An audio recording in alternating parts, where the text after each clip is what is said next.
Question 19, Scripture Notes and Queries. By F. G. Patterson.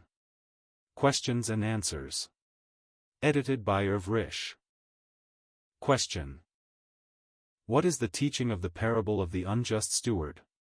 Why is the spirit of the world held up for us to follow? Luke 16. Answer. The principles which govern the steward, leading him to sacrifice present for future advantages, are commended.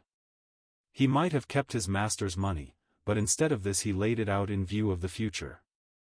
See 1 Timothy 6 verses 17 to 19. The lesson taught us in the parable is, the use of riches now that the dispensation is changed. It is not now one in which earthly blessing and prosperity, the increase of basket and store, is a sign of blessing from the Lord, as once it was to the Jew. The dispensation is that of the grace of God seeking the lost. Chapter 15 gives us its picture. It shows us that we may turn riches into a means of fulfilling love, by the divine alchemy of Christianity. The Spirit of grace filling our hearts, ourselves being the objects of grace, exercises itself in temporalities towards those who need.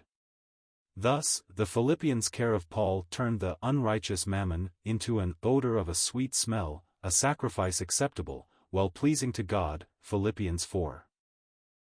In chapter 15 we find one who had departed in self-will from God, with the portion of goods which had fallen to him, the blessings which man received in creation, and had wasted his substance with riotous living. In chapter 16 man is a steward who had proved himself unfaithful in his stewardship, wasting his master's goods. Fallen man has done both, he has revolted from God, and as a steward has proved an unfaithful one. God, in his grace, does not canvass our title to the goods we have in our hands, which we hold but on sufferance, not certainly as having a title to their possession.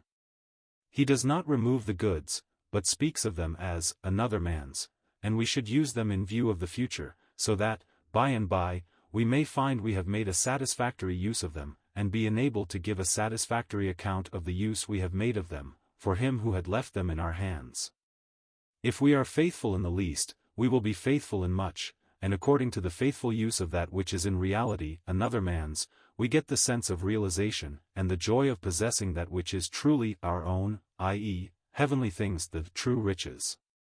We get the consciousness too of having done wisely in our use of the Master's goods, while we had them in our power. Verses the 4th and the 8th of may be read thus: I know what I will do, that when I have been removed from the stewardship I may be received into their houses, and I say unto you, make to yourselves friends with the mammon of unrighteousness, that when ye fail ye may be received into everlasting dwellings.